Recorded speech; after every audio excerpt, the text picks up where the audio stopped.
don't have the right connections, but now I'm trying to do the Zoom YouTube connections, preparing a live stream. Zoom is trying to hook in, almost shake hands with YouTube, setting up, redirecting, and it looks pretty good to me. Okay, and Nick, I don't know what's going on with you. Don't see your camera. Hopefully you'll get your camera up and running. Anything else that we need to do? Questions, comments before we start? Tony, how's it going? Okay, Tony, if you want to lower your camera a bit or Yeah, something, everything's going good. so we can see your whole face, that you don't look like witness protection program. Okay, so we got everybody here, bright and bushy-eyed. We know what the idea is. Julia, how's it looking? Okay. So was it last time I gave you like a workshop day? Let me know. Maybe we'll do that in the future as well, but we have another assignment. Isn't it great for something new that we're going to use before? Okay, and Greg, did you find those people with OBS? Who were they? I didn't find. Well, that's what your job is for. So you want to be able to, on that, Greg, is to find out who was using OBS and put that and direct questions to them. Okay, so I'm going to share my screen. I'm recording. You see here, I'm recording. I'm going to open up my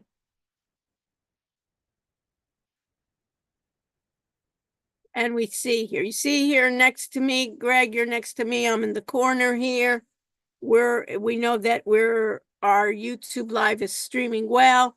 And now I'm going to go, everybody go to your regular, Quinn, everybody go to your regular section. And where do we go first? Always is to what's due. And Frank, can you be so kind and check to see Maurice, his name is Mauricio.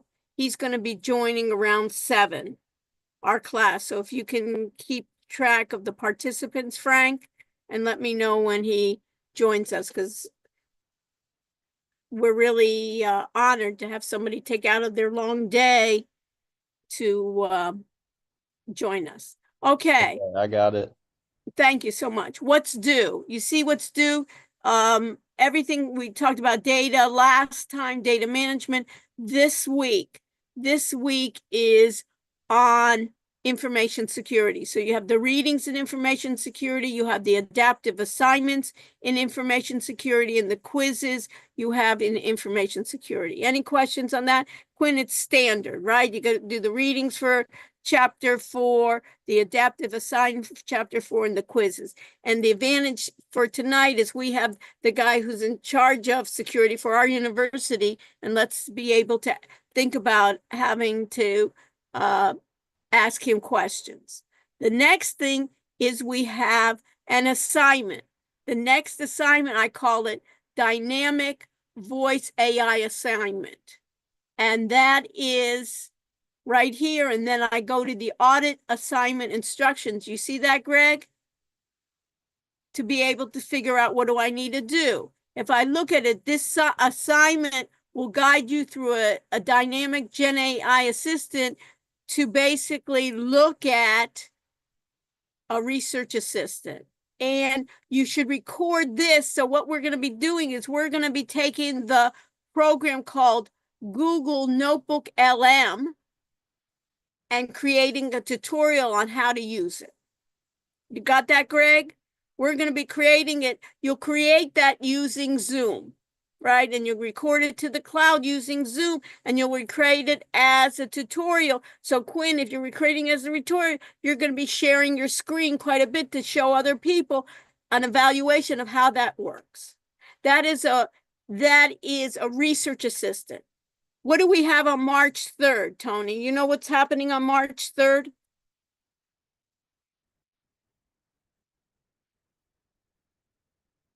Tony, you hear me?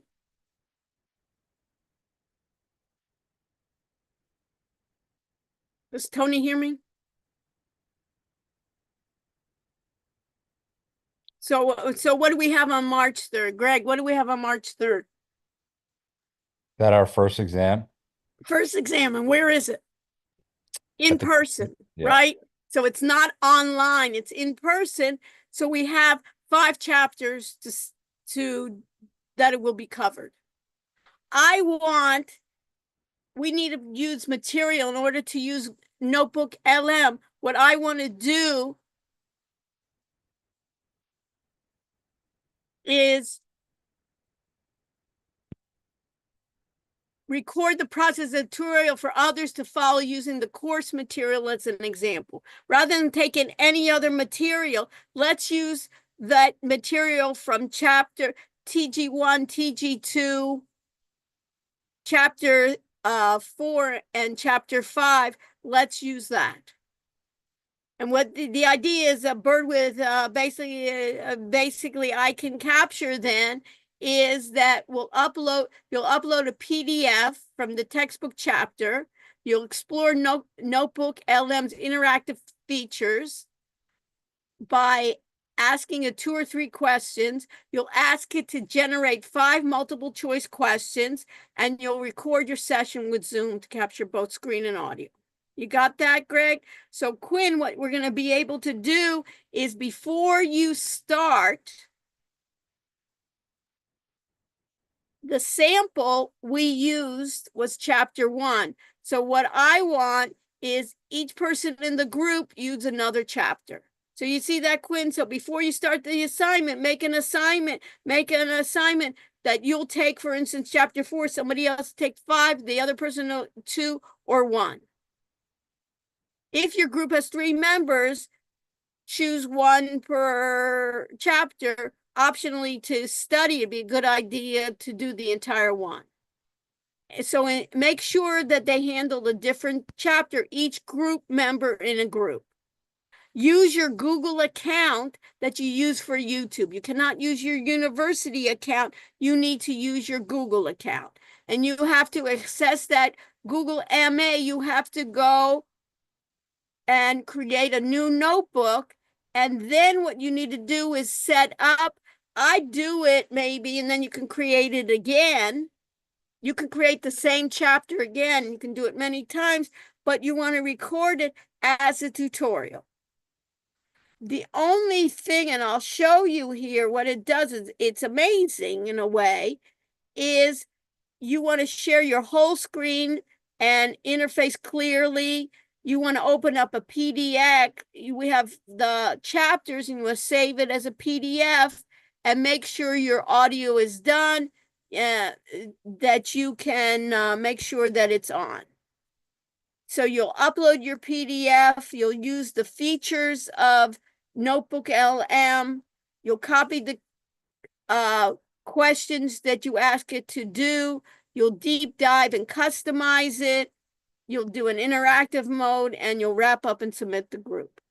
So what I like to do is seeing is believing. So if you go to your audit area, and if you go in this case, if you go to your audit area, Ava, if you go to the audit area and look under assignment groups, you'll see in group 0, you'll see the last folder called Dynamic Voice AI Assistant assignment. Do you see that, Arena? Do you see that? So what I'd ask each group to do is make yourself another folder, 1 per group, and call it Dynamic Voice AI Assignment. And underneath that, put each member of your group and what chapter was assigned to them. For us, we just did chapter 1, but you will have 3 or 4 students, whatever you have in there, assigned for a chapter, and you'll see. This was Daniel. This is his Zoom recording link. This is his Zoom AI comparison summary, where Daniel demonstrated how to use a tool to generate study materials from a PowerPoint presentation and discuss the steps for upcoming exam. Do the reflections, issues, and improvement ideas. How could this reflect on this? How useful is this? What could it be used for? Could it be used for education? Could it be used for business? What additions could you add? What problems did you have? right?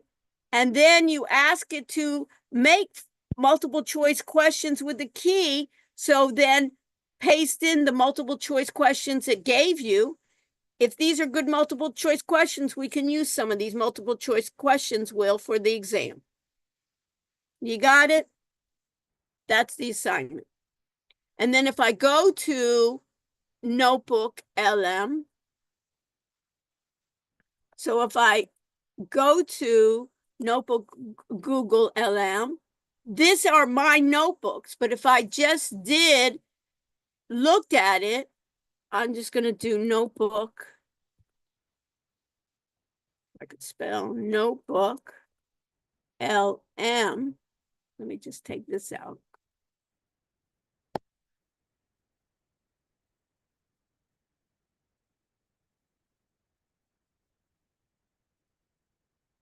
You can see that you can create a new notebook. You'll start off straight. This is my new notebook. I add a source here. This is where I can ask it questions to do 5 multiple choice. Let me just do this real quick. I want to add a source. Let me upload a source.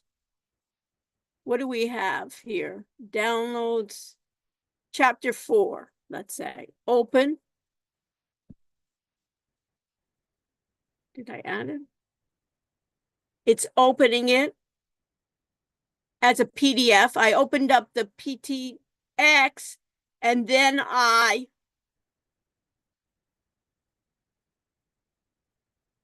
save as a PDF and I get it right here. Look at this. This is amazing. Did you see that, Ava? I just uploaded it and I already had one source give me on what the chapter's about: information security, threats, controls, and risks. Over here, what I want you to do is look how I create a study guide. Click a briefing doc, frequently asked questions, and a timeline. And at this point, I can customize, and this creates a podcast using 2 hosts. And I can basically type in here, I want to prepare students to do a multiple choice test with 2 open questions, and then click generate. When you say generate, it will take maybe 5 minutes. So what I would do at this time, I would pause my recording, do some other things, and then go back once it finishes the generation. Once it finishes the generation, let me see if I have another notebook here. Once it finishes the generation, notice it will come with information, threats, controls, and mitigation. It will have 2 hosts. You will do beta. You want to join in. And then you see here, I can play. Talked about unintentional threats to information systems. That includes human errors and something called social engineering, which is pretty interesting. Yeah, human error, it sounds kind of vague, but oh yeah, let's hear it. Hi, I'm Dr. Rush, and I wanted to know about transference. How do I transfer risk? It's great to hear from you again. Yes, we're always happy to hear from you. So you're asking about what specific? If you could finish your thought, we're happy to dive into it. Yeah, I think I can guess though, since we were just talking. Yep, go on. I'm talking about transference. What do we mean by transference of risk?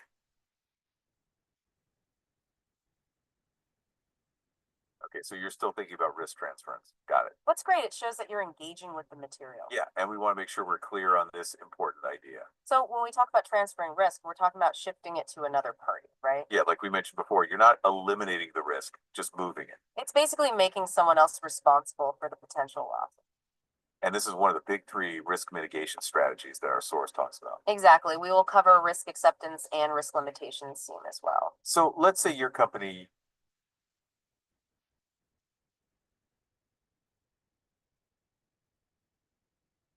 What do you think, Frank? Pretty crazy. Pretty It cool. creates a podcast You join in with the beta of the podcast and you ask it, for my assignment, ask it 3 questions. Plus in the middle there, where it's the chat, ask it to produce 5 multiple choice questions based on the material with the key.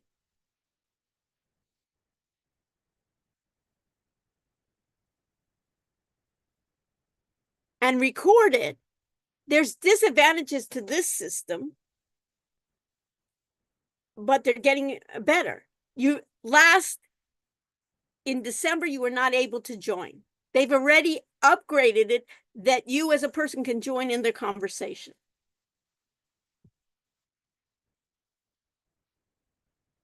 There's still some disadvantages.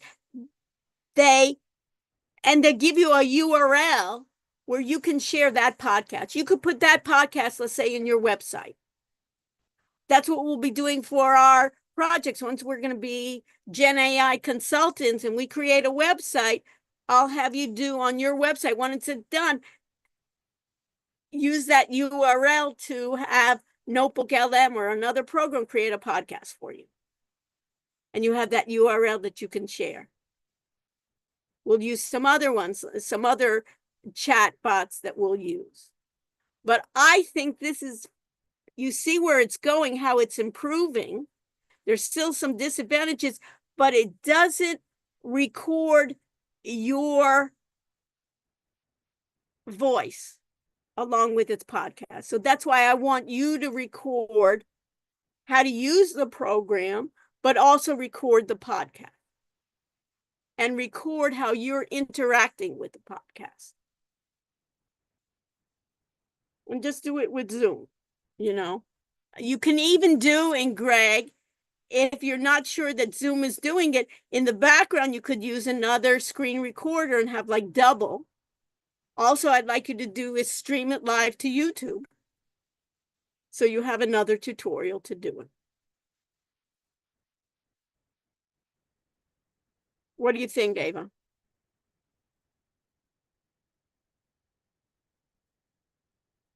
Ava, you understand what was happening? Is she hearing me? Lily, do you hear me? Yeah, I can hear you. Okay, so what do you think? I think it's pretty cool. It's a good way to study. So let's use, by evaluation, let's use it to study too. You understand? Rather than taking material that's irrelevant, and this is March 3rd, let's get it all. And then you'll have access to everybody's multiple choice questions.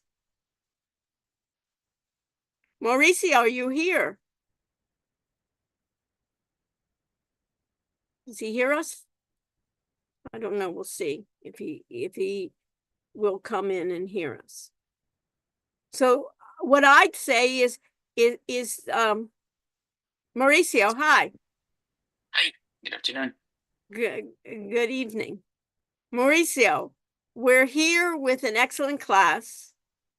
It's hard at this time, you know, at 7 o'clock, and especially if you're online and you're sitting on a bed. If I were sitting on my bed, I would be snoring, you know what I mean? So I really give everyone credit. And only those people that are not showing their faces have been really, have doctor's excuses and gone to the emergency room. So they're the only ones in my class that they know that they want to be so engaged in that they don't. But even those people that you just see their titles, they are my one of my best engaged students. So I appreciate Mauricio. Can you imagine, after a whole long day, he's coming in, and I should call you, in this case, he's our CISO, he's our Chief Information Security Officer, and he's also a professor at FIU. And what does he teach? Security. And he has been so gracious to come to us and give us his words of wisdom.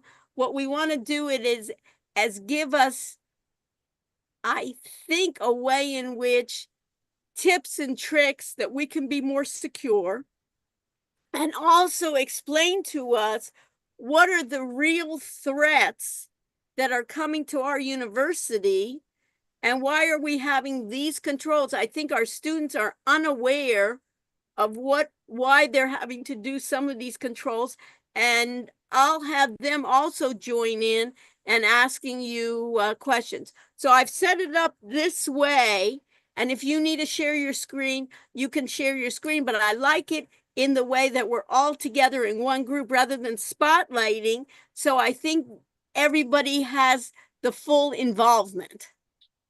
Perfect. Thank you so much for the invitation. So it's 7 p.m. Right. I'm a runner. I ran a half marathon yesterday. My body is in pain. Tomorrow I'm training again for the next one in 2 weeks in Miami. And I've been working all day sitting down. So I can't imagine how you feel, 7 p.m. and now you have to hear this guy talk about security. No, it's the opposite. We're so honored that that we can hear from someone who's been through the trenches, right? And has to So I'm gonna start this way. I'm gonna flip Okay. it around. Right. My students in cybersecurity, and I teach, as I mentioned before, I'm a professor in the graduate school at FIU in two schools, the computer science and the business school. So I'm gonna start this time around with it's very basic, and I tell all my students this: if you learn this term, you're gonna be okay. Security is a delicate balance between the bad actors, the security risks, and the controls we put in place. If the controls it's very stringent, so hard to, people tend to go around it and circumvent the security controls, which makes it harder and more riskier for an organization.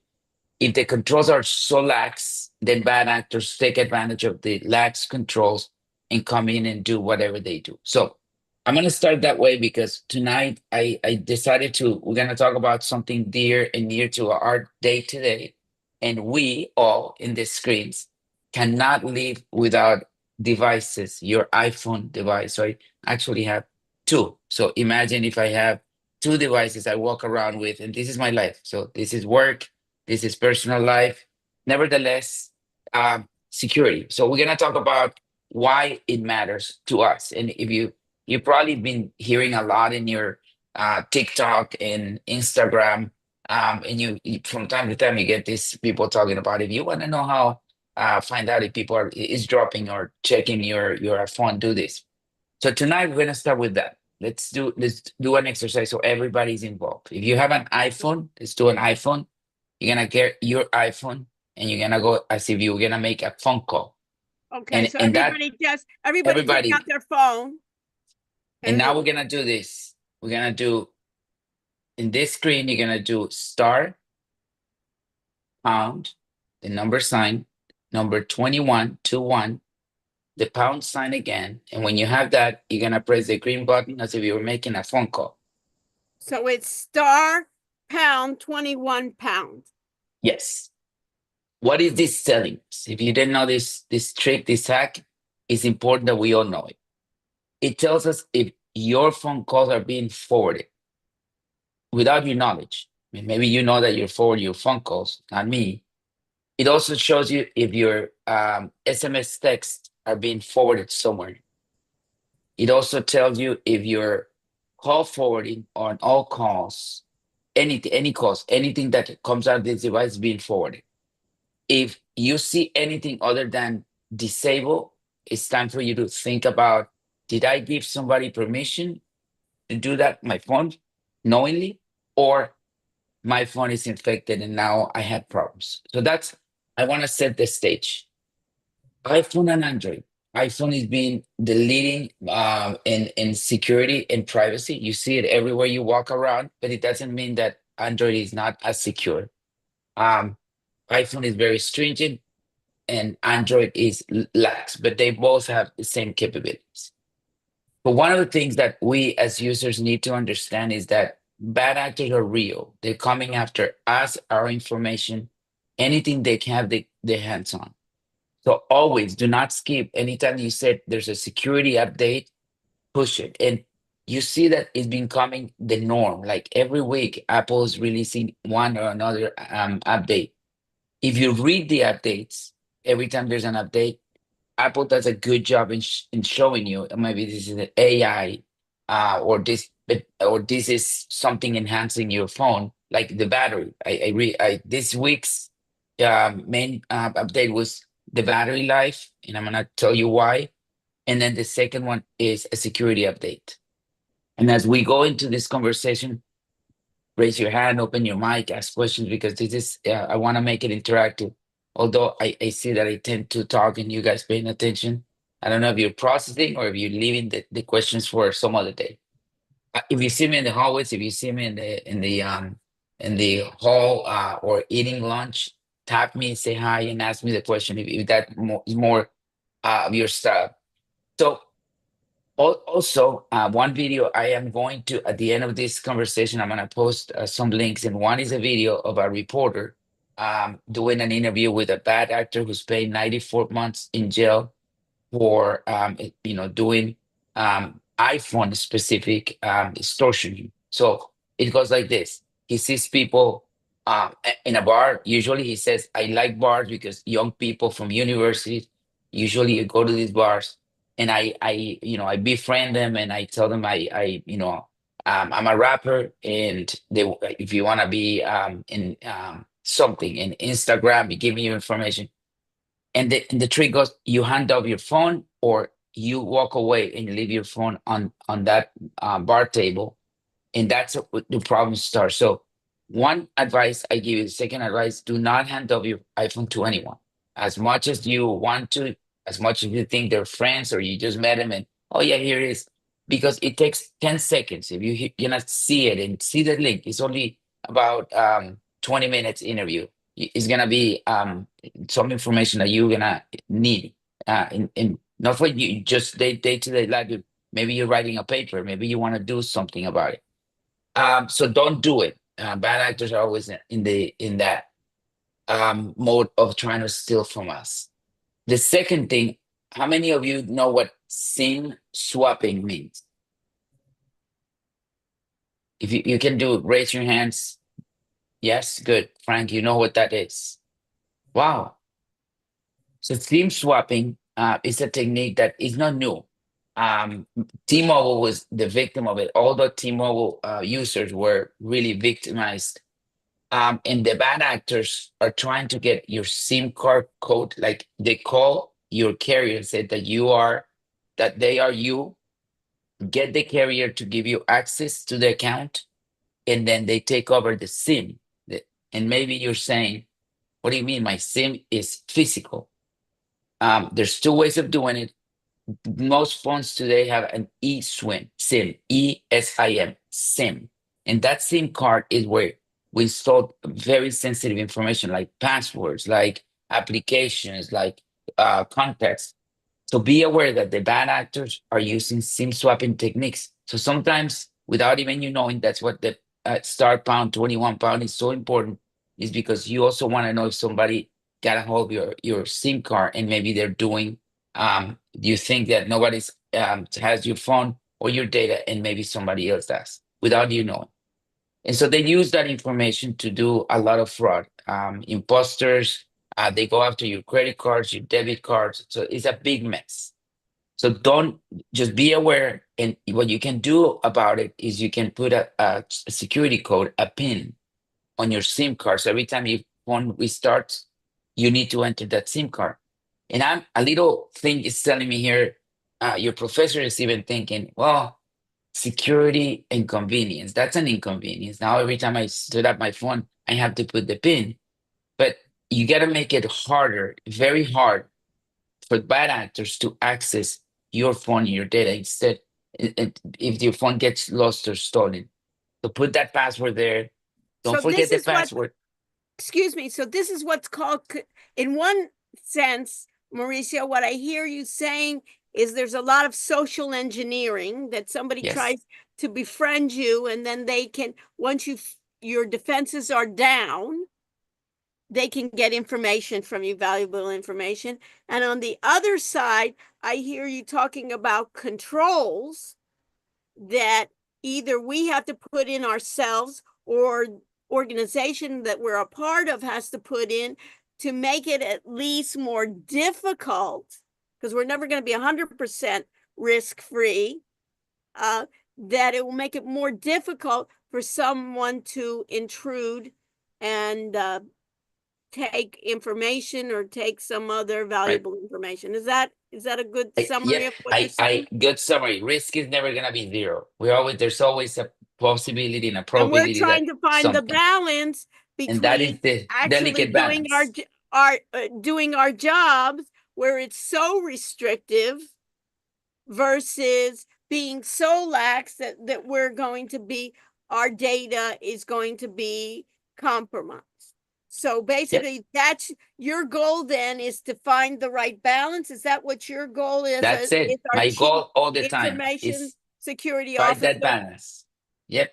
Find the balance. Find the balance of why duo. People say that's an inconvenience, right? That's the only thing keeping us safe, and between us and our data that bad actors want, our Yes. research, your data, the Right. patient's data, the anything. Did you know something really crazy? But every time the Hurricanes, there's a game, either football, basketball, you name it, the bad guys start targeting the university. We have a lot. They will have a spike on the amount of threats and attacks against And our why is that? Because we're all basically paying attention to we're all lovers and haters. It's funny because we got to that. The lovers, and we lose a game, the lovers attack us. The haters always gonna hate us, and so we have a spike. But that's it. It's that delicate balance between the risks and the control. So that's important. The So other thing is that yeah, go ahead. no, go ahead, please.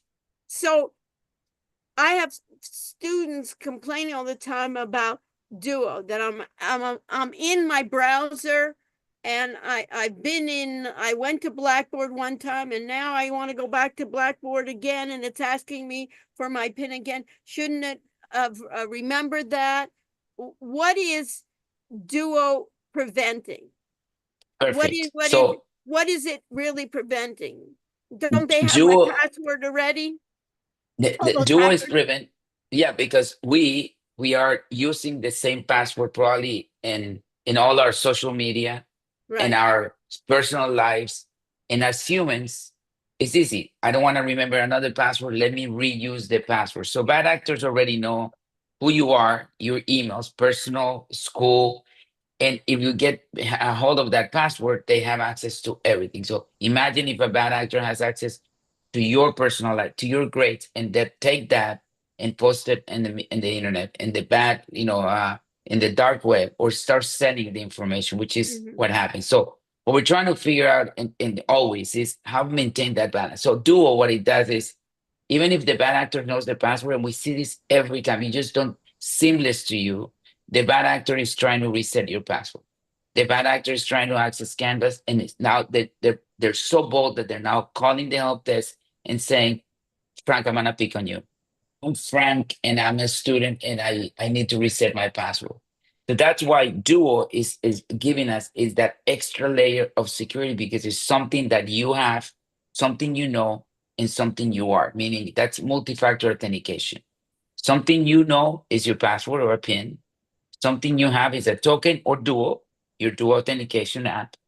And something you are is biometrics. That's why your phone, iPhone, when you put your face, that's biometrics. That's a form of multi-factor authentication. So that's what it is. We're trying always to balance, make it harder for the bad actors, not harder for us. Believe me, I'm trying always thinking about, as a student, I'm also professor. I do this. It is making it harder for the bad actors to get in. So moving the students to Gmail was a very good move, because the bad actors already knew how to access Office 365 and send thousands of emails. If students were being compromised, our Office 365 was being compromised. So by moving the students to Gmail, give us another layer of protection from all of us. Believe it or not, it was good. And the amount of phishing attacks reduced by about 89%. And So why was that? Because they knew the students' emails and passwords already in. they So knew it. And why didn't you move then the entire university to Gmail? because that was it, separation. We have the administrative network or the administrative email on one platform and the students' email on another platform. We have a lot of people, bad actors sending you, all of you, text messages all the time saying, this is the IT department. We need you to, you all know it because you all report it to us. This is the IT department. Please give me your password or else we're going to disable your account. Right. That is iPhone. The iPhone is now in our hands and they know the only time they get to get us is when we are on that phone. So they're learning our habits. They know when we're online. They really do a lot of profiling. It's not AI is doing this for them already. And we have tools at the University of Miami, the insecurity that is allowing us to counter these attacks. One of them is Duo. Let's talk about Duo. It's called Impossible Travel. And Impossible Travel and Duo is telling us if a student is right now at the University of Miami, in Miami, Florida, how come the same student is showing up if he was in Nigeria? That is called Impossible Travel. And Duo sent us an alert to my team that monitoring these big screens, like in the movies. And Duo says, hey, there's an impossible travel. You may want to take a look at that. AI driven. A human could not do that today with the amount. We have over 35,000 users and 17,000 students that we need to pay attention to. So if it wasn't for AI, there's no human able and capable to do that. So both bad actors use AI against us, and we're now using AI to counter the attacks and learn from the bad actors. So that's another one. So remember that balance. And I always tell my students, always when you want to talk about it, this thing is the controls and the risk is what I'm trying to balance all the time. And maybe if I get feedback from students sometimes and said, oh yeah, you know what? I never thought of that. Maybe we can do something like that. Students even I remember going to faculty, student senate, and the students wanted to go on Gmail. Gmail seems to be the email of choice for the young generation. And we went with Gmail. We listened. We didn't say, we're going to use this one. We listened. So your feedback is always valuable. As a student, always valuable to us. So anything else, Sarah? Should I move on? And the other thing, so your idea here is separating the administration and faculty in one email client like Outlook and Gmail for students. The reason is that you think that you'll be more secure because you're keeping academics away from a student. Because Yes. it used to be, I was at a university where they had I had a student, and I know it because it was in the paper, that he was able to change grades because it was academic. So he was able to make a business out of changing grades, and he was also a son of a computer science professor there. And then you can imagine when you're going to hire this person with a 4.0, right, Mauricio? You question, does he really have a 4.0, or how much did he pay for that? So they divisions. But so if Duo is able to do that, why are we going to switch to another software program? Software is software. Know? Right. Does everybody, I suppose that you've seen the news and that we're migrating from Duo to Microsoft Authenticator, right? I'm assuming that we all got the memo. Who did not know that? Raise your hand if you did not know we're moving. Okay. I don't know if it was done. Okay, so we're going to move, and we're gradually going to move, right? Right. We started last week with the login, changing the login from being just a KNID to now KNID at miami.edu. And that was last week in preparation for going full live. Go live is April 15th. In the next few weeks, we might onboarded IT this week. So we now switched fully, including myself, from Duo to Microsoft Authenticator. And we're gonna go progressively until we get the whole entire organization. Why? You ask why.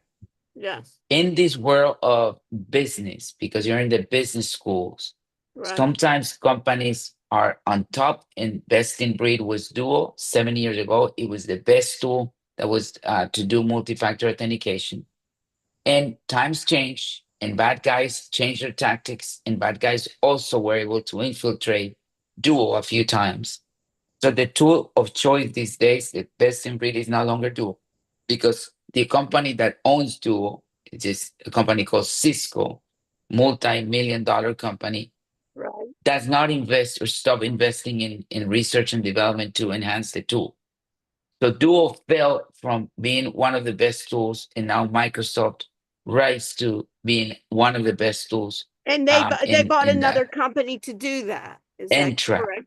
Right. So, Entra, Entra, Entra.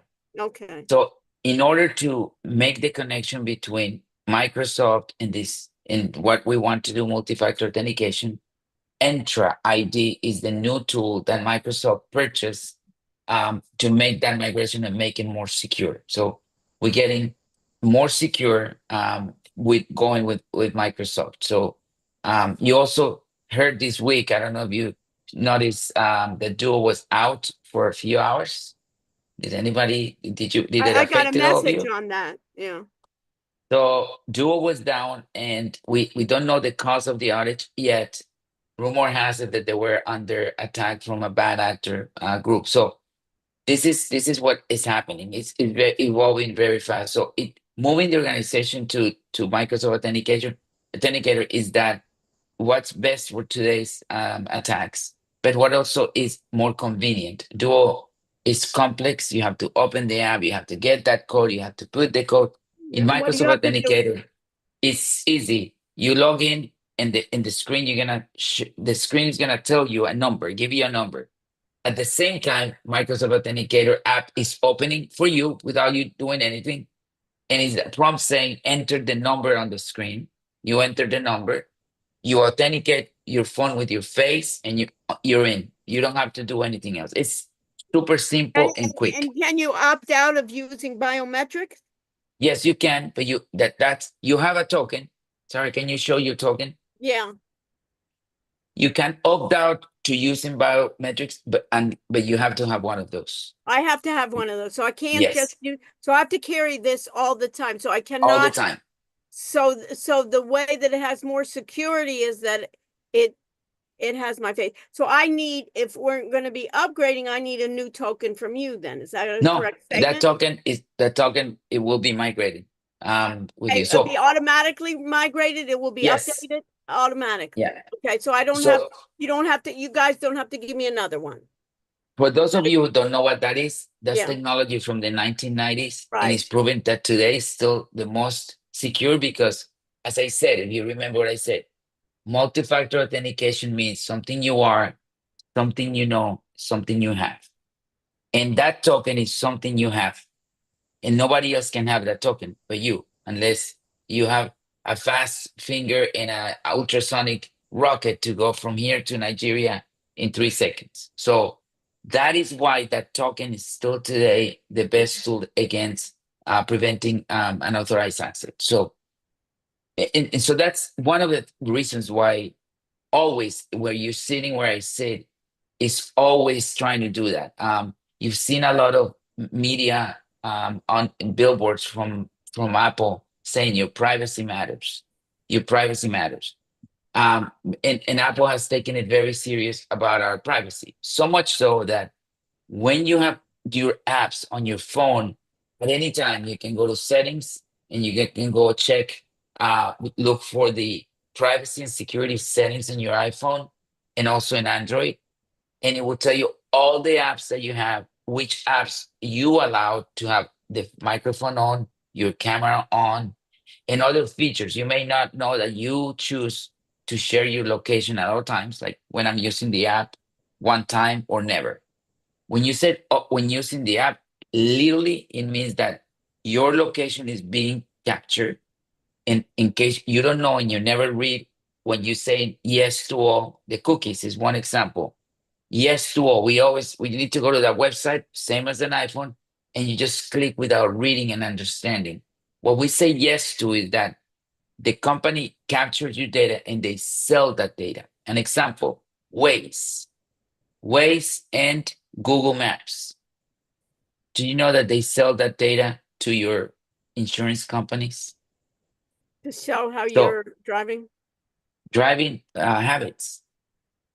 So we always say yes because of you see what I'm saying is, and It's I'm convenient. glad we So started. Yeah, Convenience. so you're saying, Mauricio, and this is on any app or even when I go to a website, right? They say accept cookies or not. So what is the advice you're giving our students here? You're saying they should Unless say there's no? three options. If you're talking about a website, the law requires under United States law and the European law is something called the GDPR. So it's the data privacy for the United EU, European Union. There's three options. Do not accept the cookies, only accept minimum cookies, or accept all, which means the cookies can be shared, they can track you, so be aware. In some sites, you cannot go forward Right. without picking one. So if I can choose reject all, that's what I'm gonna go for. And if I need to really use that website and there's no other option, Yeah. as minimum as possible. But phones, please pay attention to your phones. It's the same concept. When we're in a hurry and we say yes, we don't know what we're saying yes to, and Right. that privacy, your security as well, because it's locating you, is given away to the vendors for their convenience, not for yours. So remember, I'm trying to balance convenience and security, or risk and security, and you as an individual must be doing the same thing. What am I saying yes to?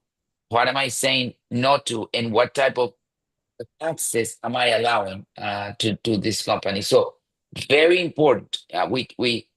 We are here at the University of Miami. We're complaining about Duo, but Duo is not even compared to the amount of data that you're saying yes to when you surf the net, or on your phones you say yes to anything that they want to capture. So please be mindful of that. Good. I know we're coming out of on time, but Yeah. any questions that I can answer? I'm gonna put here some best practices for your iPhones. Like we started the class with star pound, 21 pound. I'm gonna give you some things to think about in your daily lives. Yeah, can you put But that in the also, chat? I'm gonna put it, and also 3 videos. The first one is that interview from the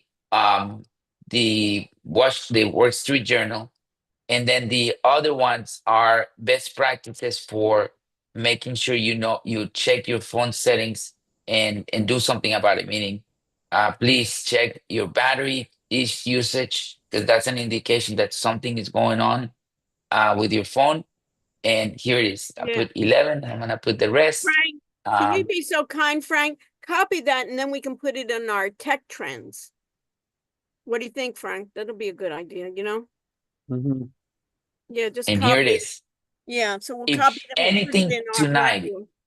if you hear nothing else tonight, I will welcome you to please watch that first video. It's about 20 minutes, an interview with a real bad actor. And you're gonna see how easy it is, how much damage they can do, and how bad it will become for us, because once they steal our identity, it takes years for you to clear the mess. Years.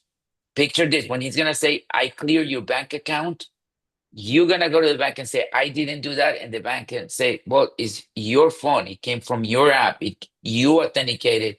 Until it takes years, probably between 6 and 10 years, for you to get your life back. And I'm not making this up. You can go to the Federal Trade Commission's website, and you will see all the complaints and all this. So without boring you, I think this was my best class interactive. I just wanted to. I think so. What I just feel for you in the most difficult job you have, you know, because what was yesterday doesn't matter. It's what is now going to be tomorrow, and how all of our data is going to be vulnerable. So how do you do this? What is your staff? What do you outsource? What types of things are we doing here? Because I can't imagine just yourself and a small group of people can No. do this. And then also, I think, my goodness, you're staring at a screen all day long. It's almost how I used to think about day trading, that these people Yeah. look at numbers all day long. And basically AI needs to take over all those reports. But what can you share with us of how much you're outsourcing? What type of work are you outsourcing? What types of work are we doing in-house? Can you share that with us? Sure, absolutely. So we have a company that is managing our 24/7, 365 security operations. And this company is well known, is top notch, is one of the best companies in the world doing this. And what they do for us is also threat intelligence. They do incident response, they do forensic analysis, and they do something that no other company in this world does is they are plugged in it with the bad actors. They pose as bad actors. They have hackers or either people who used to be hackers for real hire now to do this company. Sometimes I wonder too, but they have connections. They're plugging in the underground. And every time they hear the word University of Miami, they anytime we give them a set of words, immediately I get a phone call and say, hey, there's a chatter about passwords that are being released from the University of Miami, 20,000 of them. And so we act on it. So it's a team. Then we have tools, And right? So we have who is this? Can you share who is this company? Mandiant, Google Mandiant. Mandiant. It's a Google company. It's a Google company. It recently acquired 2 years ago. So when you search it up, you're gonna see the How do you number spell one. it? You want to put it in the chat? Yeah. So anytime anybody has a security breach, the first thing they do is call Mandiant. I can type right now. I'll put Mandiant. Mandiant. Okay. All right. And then, so basically, and then you said they work for incidents response. Is that what you said? Yes, anytime anybody has big companies, any of the major breaches in history Right. until today is managed by this company. So we have people, processes, and technology, and then Mandiant itself relies on AI. A lot of what they do is AI driven, and you're right. You can't be looking at 16 screens to see what happens. Right. The AI that we have is really fine-tuned to when it screams and sends an alert, it is for somebody to take action. It's not go find out if this is happening. It's not take action. Something is happening. Either in our defenses firewall to one of our users, maybe somebody is trying to brute force break into your password, or maybe we're seeing you, one of you that are here tonight, right now with me in this class, trying to log in from anywhere in Africa or anywhere in the world other than here. But Mandiant that gives us that visibility and that exact information that we can act upon. So that's Okay. who And we you're use. this, and then you have your group looks at these reports every morning, or how are you? So we do have for the and in the University of Miami history, we stood up our own 24/7 security operations center. It's manned 24 hours, 7 days a week. And we have 2 analysts on site in an undisclosed location. Right. And when we get our partners, not just Mandiant, but other Microsoft or Google, and they tell us something's going on, the analyst's job is to alert us, is to either call me or call somebody and say something's happening. So in addition to what I mentioned, outside party looking at this, we have our own 24/7, 365 security operations center. And what do they want? The entire organization. What do they want with universities so much? What is so attractive about universities? Besides, we got a bunch of students that are on the network all the time. Are they using do they want to use our computers then to attack other? They want to use anything they can. So one is the method of preference is they break in and they just sit there and wait. They don't make any noise. What they're doing is reconnaissance. How many students? Because the number of students will determine the number of the ransom note. So Okay. what they're trying to do is then the second thing they do is they gather all our data, social security number, anything that is of value for bad actors, Mhm. and they extract that. The exfiltration of data is the second step.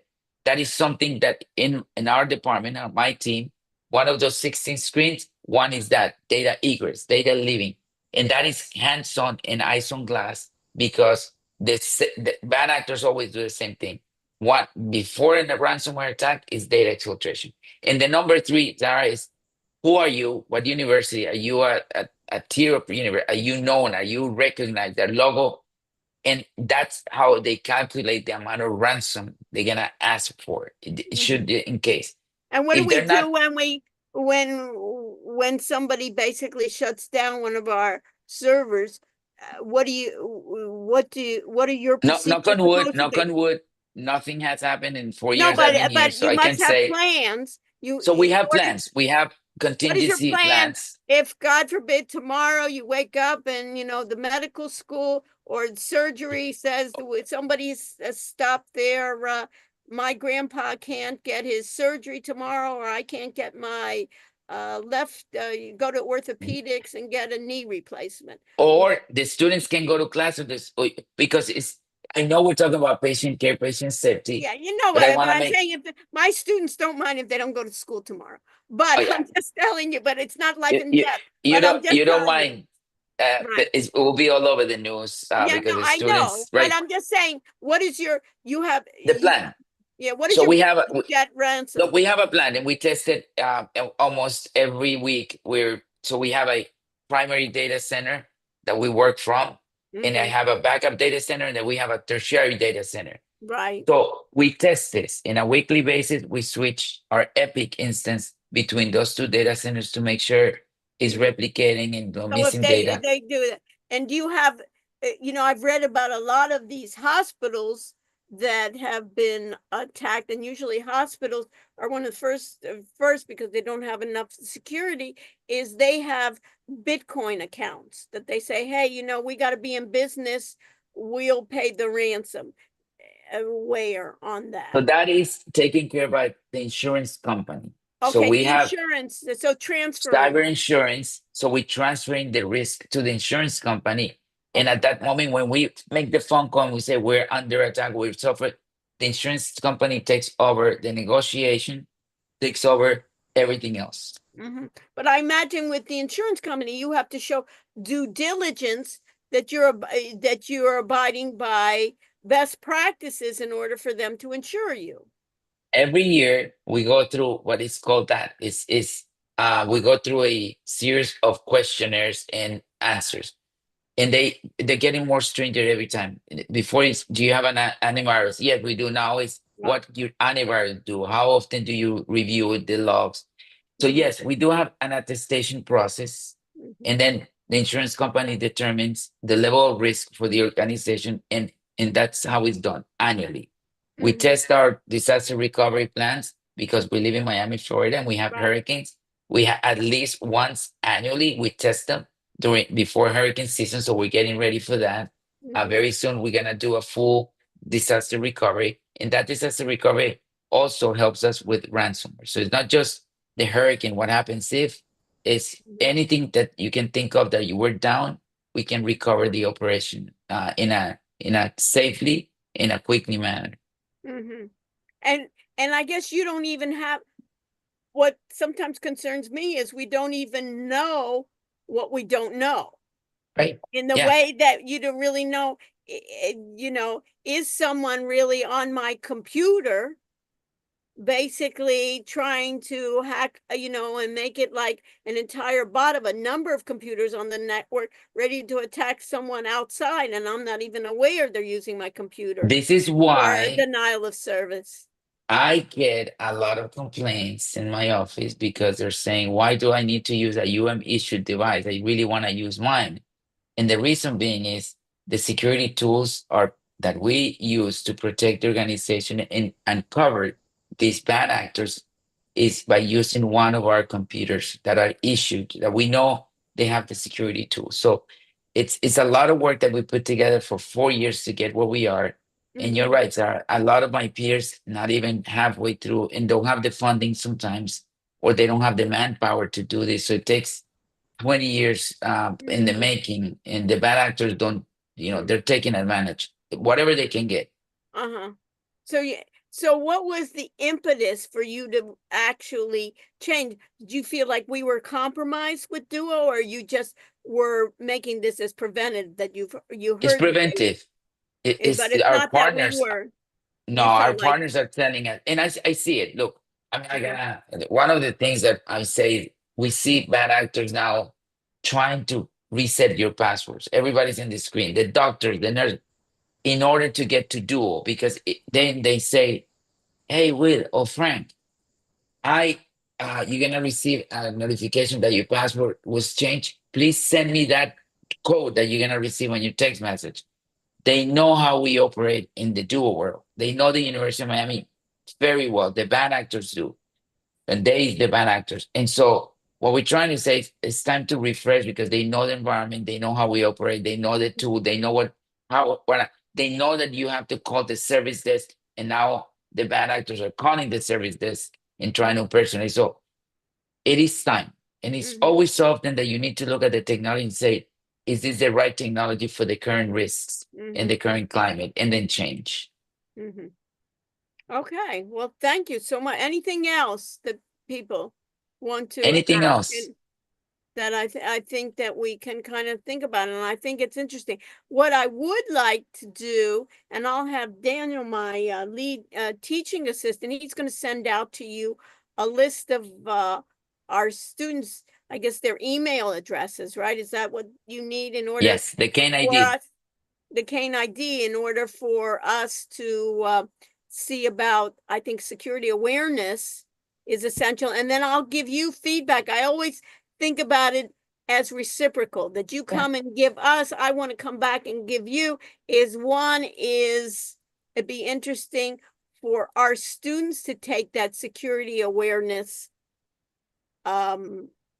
questionnaire and get back to you of how useful this was. How basically, are we scored on that? Like, do we get a percentage?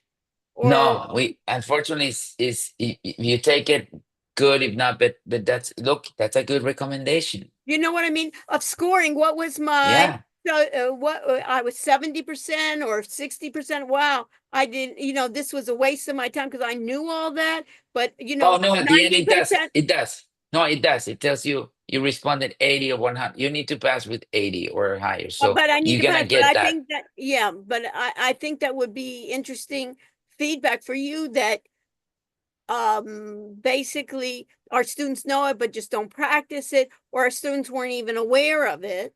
Yeah. That it's just like that they could even take it, in the first weeks or something before they even before they come to campus, or that first week of orientation, and then keep on, because there's new threats coming on, that it be updated at least on a Absolutely. yearly basis. And Excellent. what are some of the issues now coming up? And then I'd like it if the way, it'd be interesting is to have, like, when you're thinking about TikTok, is almost little tips, like a minute or 2 minute little clips of tips and tricks by Mauricio's group of what to do, of how to prevent this, or just like we're showing them the training, or dialing, that 21, number, to see what I have, something like that, of weekly or monthly updates would be Absolutely. interesting We'll too. take that That in maybe we can consideration. work together. Our Yeah. groups can do that as a project, I as love the being idea. loving the idea of almost AI security, Gen AI security consultants. What do you need to do? Tips and And tricks.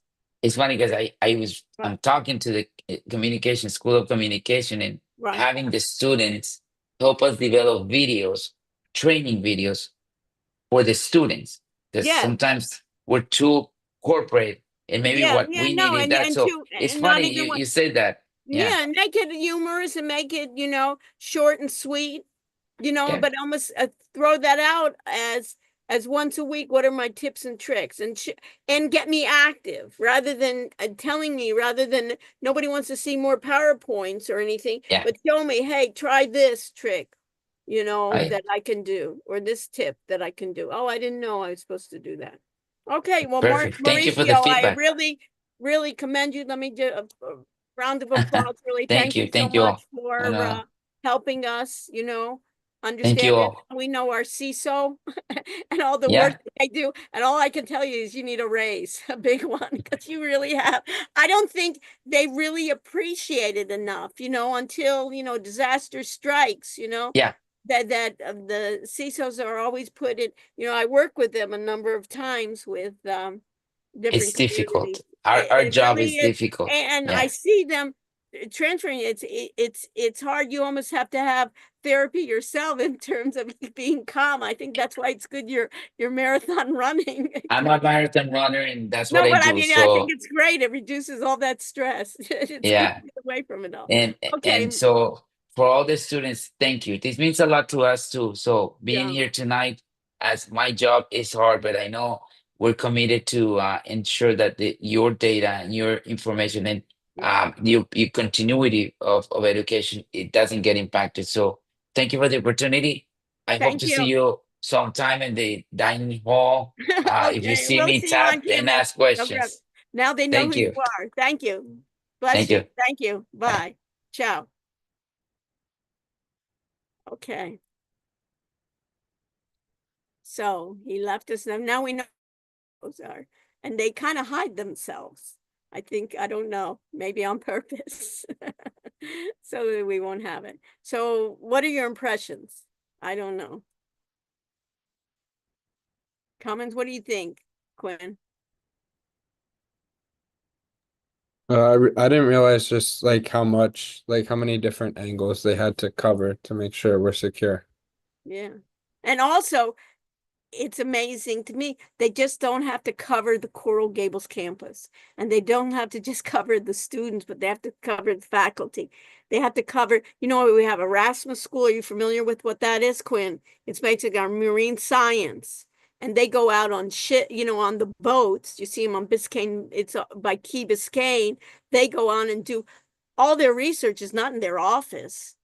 Their research is on their boats. And what they wanted originally from us and the faculty, basically, they put so many restrictions on us that their idea in the beginning was we had to be in our offices to do any research. Think about how I'm even telling you about our hybrid environment now.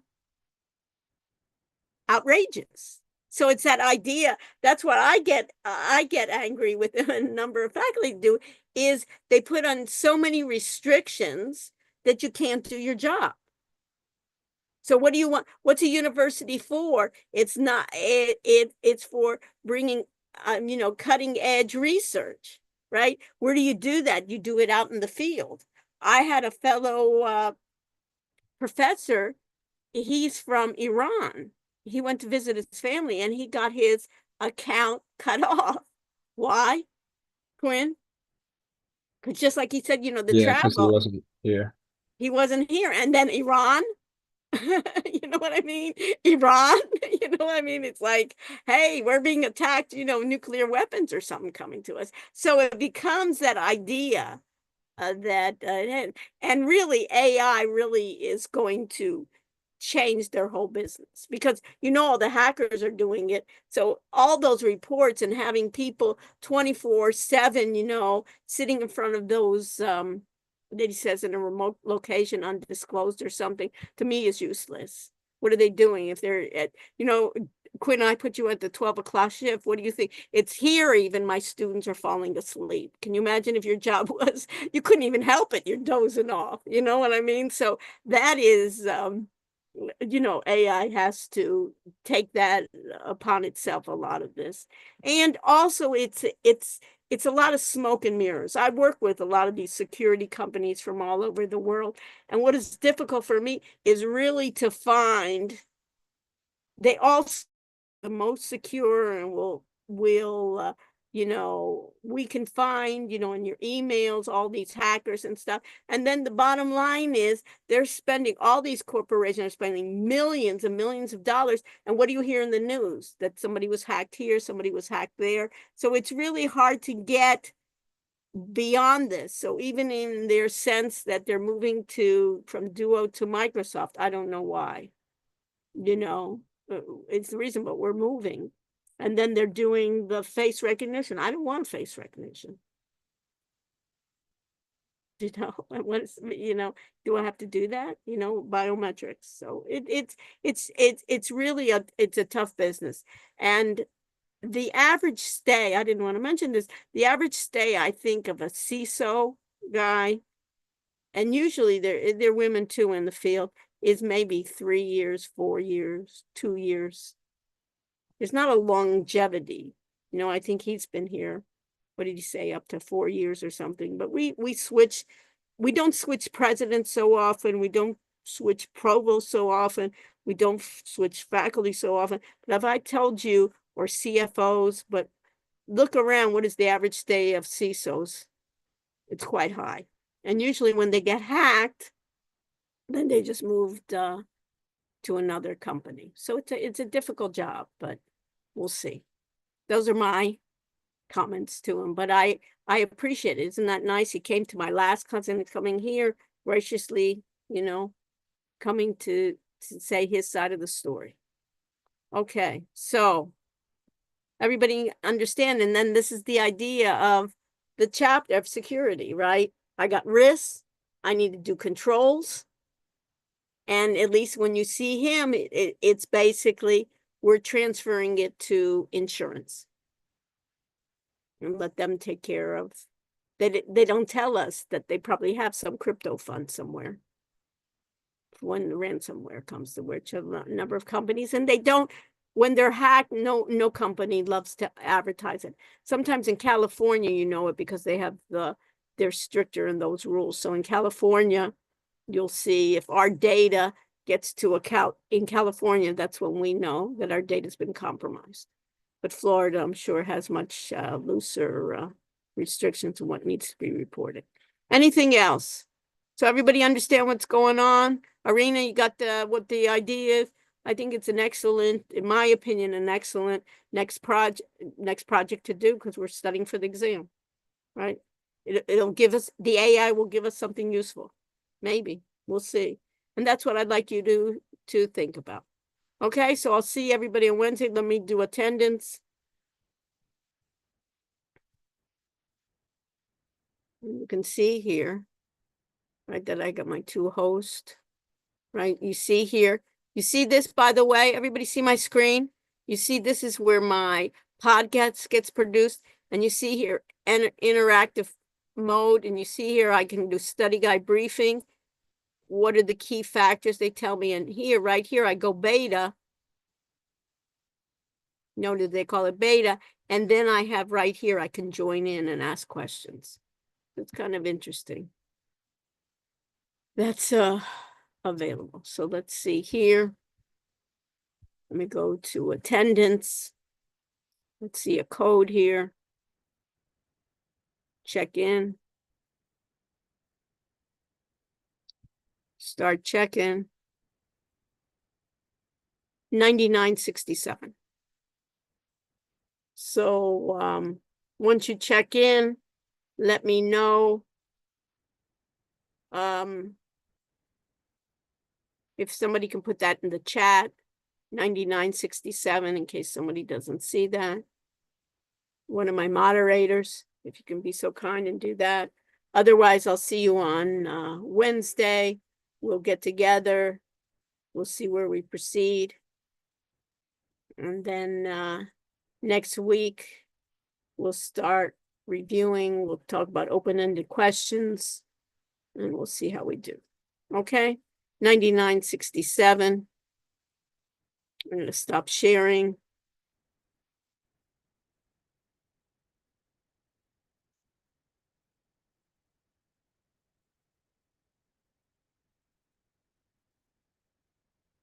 Okay. So let me stop recording. And then I'll answer everybody's question that's staying with me.